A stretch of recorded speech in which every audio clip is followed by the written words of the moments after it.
Hello, welcome back to the Yitka series on how the pandemic affect various countries in the world. You may not know that Yitka is actually from the Czech Republic, so today we are pleased to have Yitka. So Yitka, please tell us about the situation with coronavirus in the Czech Republic. Hi everyone. So the situation started about 3 weeks ago, or more than 3 weeks ago, when first cases started to appear in the Czech Republic. I think first cases were in Prague and around Prague, and surprisingly also in my region, which is quite far from Prague. There were just two people who in a very short time managed to infect a lot of people around them because they came from holidays, I don't know if Italy or somewhere, and they just in a very short time affected so many people that they had to close the town where they were staying, also one town next to it.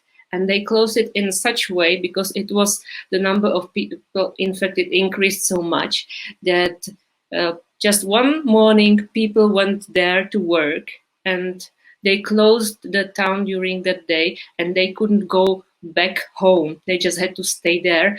For that time, there was even shortage of supply of food because literally nobody was let in or out of these two towns.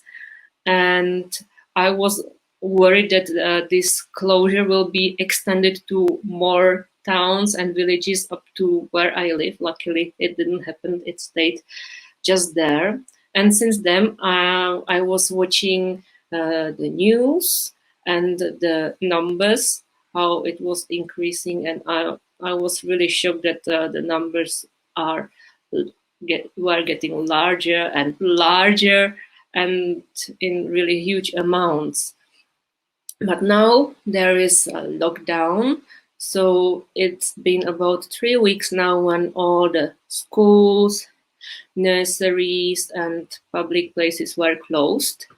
Only hospitals and food stores are open, and pharmacies, and I think some core institutions. I don't know which exactly.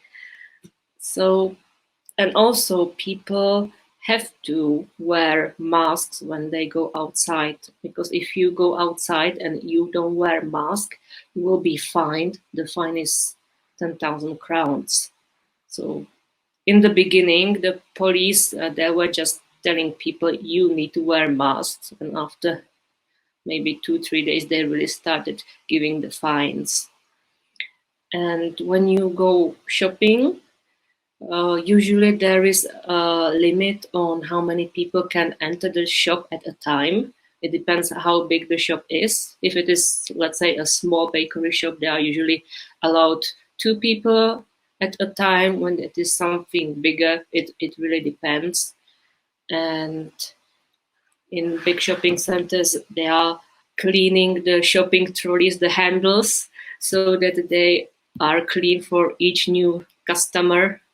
And I think it is recommended that the people keep a distance, I think about 2 meters, so that nobody gets affected. And also people can go for a walk, they can walk their dogs, and they can go to park or just to walk, not to stay at home all the time, but it's not really recommended to go outside too much. And I can see that the streets are empty, there are many people. And also another thing is that there are 2 hours only for the elderly people who are over 65, that from 10 to 12 every day, only these people can go shopping or to the public places. They can go shopping also at other times, but they are strongly recommended to use these 2 hours because it is for them. So if you are younger than 65, you can go shopping anytime except between 10 to 12. I'm thinking what else. Are there any special measures concerning the elderly? I think apart from the special opening times, or any programs, initiatives that were introduced just in order to help them, because yes, they are considered to be like one of the most vulnerable parts of the society right now. yes, I remember that in my town there was public broadcast, public announcement that I just opened the window and listen, and basically the town hall made announcement that there are special services available for the elderly people, that they can call these numbers, and there will be people who can do the shoppings for them, who can help them to get supplies, and they can help them also with other things they would need. And also today there was this public announcement because there is shortage of the masks. So today the town hall made announcement that they got a special delivery of masks and respirators and I think hand sanitizers, and that people can go to buy them at the town hall at some times, at some given times. So that was interesting. And also regarding the masks, I think I really like the approach of the people, because since there was shortage of these masks, people started making the mask themselves at home, because the government says Really? you have to wear something to cover your face, but it doesn't have to be the proper mask. It could be anything. If you don't have the mask, you can use, for example, scarf, and you are fine with that. So people started sewing these masks at home. For example, in some villages, there was one person assigned who made all these masks for all the people in the village, and then they distributed the masks. And some people, they are making some fun masks. I even so there was a competition, Miss Mask, where people were competing for the best mask, what that they have some pictures of on the mask. I saw even a friend who made a mask that was yellow like bird's beak with a tongue coming out of it. It was funny. So people are having fun with all these masks, which I quite like. It's better than being sad and scared, and I don't know Yeah, what. humor is necessary, definitely. So do you have your own handmade mask? I do, but I didn't make it myself. I got it from my mom, and it's boring. It's white with yellow stripes. That's it. Nothing fancy. Maybe it's time for your children to let them do some drawing. Actually, that's a good idea because it's white, like white paper, and they can just use pencils and write anything there. Maybe they could draw my portrait or something like that. Mhm. Or to do another like animal face on it. Yeah, why not? Anything.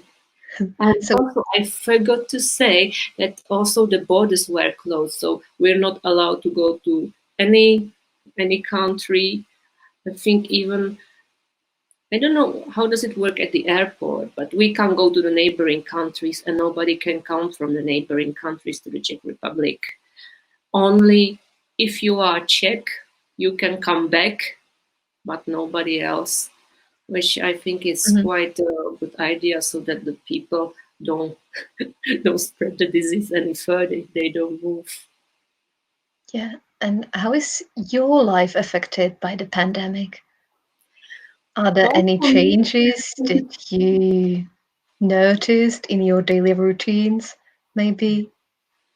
well, I was used to work from home, so not that many changes are there. I would say the biggest change for me is that I have my children at home with me, which means that I can't work, I can't spend that much time working because they need my attention, because they are really little and they don't understand that I need to work. They think that my task for the day is to play with them. So it's quite fun. But I'm trying to find a right balance, and I got home delivery for my lunch, so I don't have to cook. I just order Mhm. the meal I want, and I get it directly at my doorstep.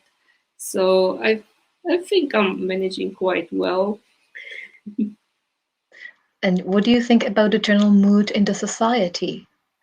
You've already mentioned some humor, people sewing masks, but Is there Yeah, anything else? I would say in the beginning, a lot of people thought that it's just a joke, that it we don't have to be worried here, that it's somewhere else, and people and politicians are just exaggerating. But I think now people started to taking it more seriously. And for example, I went to a post office where were just a few people, and I could see all the looks around. They were looking like a bit worried, bit unsure if it is safe to be there. Mhm. And you could see that the people weren't really relaxed at the post office. But apart from that, when I see people outside, I think they are just okay. They Mhm. got used to the situation. I think people are just waiting when all this will be over. Mhm. And because it's a global outbreak of the virus, how do you imagine the world when it's actually over? I think that it will be quite different from what we were used to, because a lot of people, due to this virus, had to discover online technologies and online ways how to uh, do their work. Of course, it doesn't apply for everyone, but a lot of people figured out that they could use internet instead of going somewhere in person. And I think that a lot of these online technologies will be used after this is over, so that people will be more, I would say, online tools literate. Mhm. Because Yeah, or before, at a lot least. of Mhm. people were afraid to use something new, something online. They like the old ways, but now they are forced to find new ways. So I think a lot of people are learning a lot of new things, that they can see that the internet wouldn't bite them and do Mhm. any harm to them. Mhm. So Yeah, let's see. that makes sense. Okay, and to conclude on a positive note, one thing you are really looking forward to after the epidemic is over, what would it be?